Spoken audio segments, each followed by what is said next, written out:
যদি অস্ত্র হ্যান্ডেলই করতে না পারেন তাহলে নিয়ে আসেন কেন আপনি?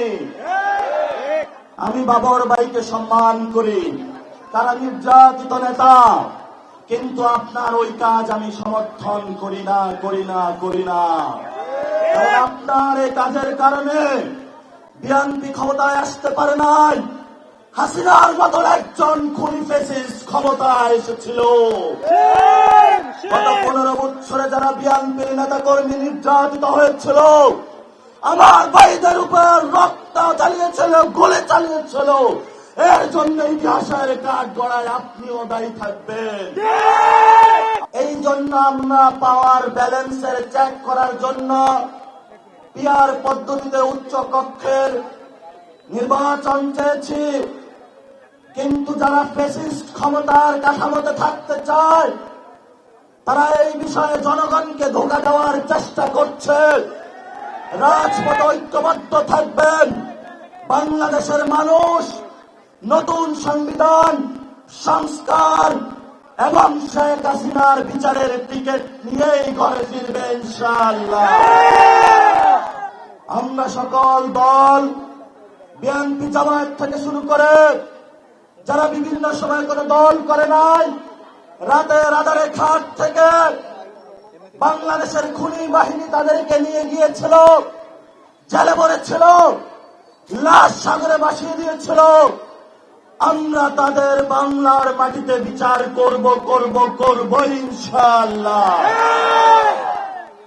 আপনারা জানেন, বর্তমান বাংলাদেশে আমাদের যে সংসদীয় ব্যবস্থা রয়েছে, শেখ হাসিনা মতন একজন খুনি ফ্যাসিস্ট সরকার আমাদের সামনে বারবার ফিরে আসবে, যার হাতে বিচারালয়ের ক্ষমতা, যার হাতে সংসদীয় ক্ষমতা, যার হাতে নির্বাহীর ক্ষমতা। এই জন্য আমরা পাওয়ার ব্যালেন্সের চেক করার জন্য পিআর পদ্ধতিতে উচ্চ কক্ষের নির্বাচন চেয়েছি। কিন্তু যারা ফ্যাসিস্ট ক্ষমতার কাঠামোতে থাকতে চায়, তারা এই বিষয়ে জনগণকে ধোঁকা দেওয়ার চেষ্টা করছে। রাজপথে ঐক্যবদ্ধ থাকবেন। বাংলাদেশের মানুষ নতুন সংবিধান সংস্কার এবং শেখ হাসিনার বিচারের টিকিট নিয়েই ঘরে ফিরবে ইনশাআল্লাহ। প্রিয় নেত্রকোনাবাসী, প্রিয় বাংলাদেশবাসী, বাংলাদেশে অসংখ্য হত্যাকাণ্ড ঘটেছে, অসংখ্য ঘটনা ঘটেছে। এর মধ্যে বড় একটি ঘটনা হলো 10টা অস্ত্রের চালান। যদি অস্ত্র হ্যান্ডেলই করতে না পারেন তাহলে নিয়ে আসেন কেন আপনি? আমাদের দক্ষিণ এশিয়াতে এই অস্ত্র কাহিনীর কারণে বাংলাদেশ সার্বভৌমত্বের হুমকির মধ্যে পড়েছে। অসংখ্য মানুষের জীবন বিপন্ন হয়েছে। পার্শ্ববর্তী আঞ্চলিক সংঘাত বিরাজ করেছে। আমরা দেখতে পেয়েছি বিচারের নামে প্রহসন হয়েছে। আমরা ভবিষ্যৎ বাংলাদেশে যারা সরকারি প্রশাসনে রয়েছেন, রাজনৈতিক চেয়ারে আসবেন, তাদেরকে বলতে চাই, ভবিষ্যৎ বাংলাদেশে সার্বভৌমত্বের উপর আঘাত আসে এমন কোন অযাচিত সিদ্ধান্ত আপনারা আর নিবেন না। আমি বাবর ভাইকে সম্মান করি, তারা নির্যাতিত নেতা, কিন্তু আপনার ওই কাজ আমি সমর্থন করি না। কারণ আপনার এই কাজের কারণে বিএনপি ক্ষমতায় আসতে পারে নাই। হাসিনার মতন একজন খুনি ফ্যাসিস্ট ক্ষমতায় এসেছিল। গত 15 বছরে যারা বিএনপির নেতা কর্মী নির্যাতিত হয়েছিল, আমার ভাইদের উপর রক্ত চালিয়েছিল, গুলি চালিয়েছিল, এর জন্য ইতিহাসের কাঠ গড়ায় আপনিও দায়ী থাকবেন।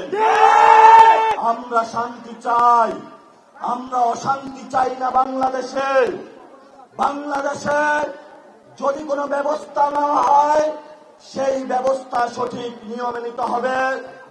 মণিপুরি, আসাম, পশ্চিমবঙ্গ থেকে শুরু করে যেখানে যারা রয়েছেন, আমাদের বাঙালি ভাইয়েরা, মুসলমান ভাইয়েরা, তারা আজকে নির্যাতিত হচ্ছে এবং সেই নির্যাতনের জাতাকলে ভারত সরকার দিন দিন বাংলাদেশে তাদেরকে পাঠিয়ে দিচ্ছে।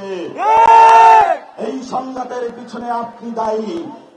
এই জন্য আমরা বাংলাদেশের রাজনৈতিক ব্যক্তি, সচেতন সমাজ সকলকে আহ্বান জানাবো, ভবিষ্যৎ বাংলাদেশে ভারত থেকে, আসাম থেকে, পশ্চিমবঙ্গ থেকে সীমান্ত হত্যা হচ্ছে, মুসলমানদের উপর নিপীড়ন হচ্ছে, বাংলাদেশি বলে, বাঙালি বলে যাদেরকে প্রতিনিয়ত বাংলাদেশে ঠেলে দেওয়া হচ্ছে, ইউরোপ সরকারকে বলে আপনি দ্রুত প্রতিবাদ করুন, ইন্টারন্যাশনাল এরিয়ায় উঠুন।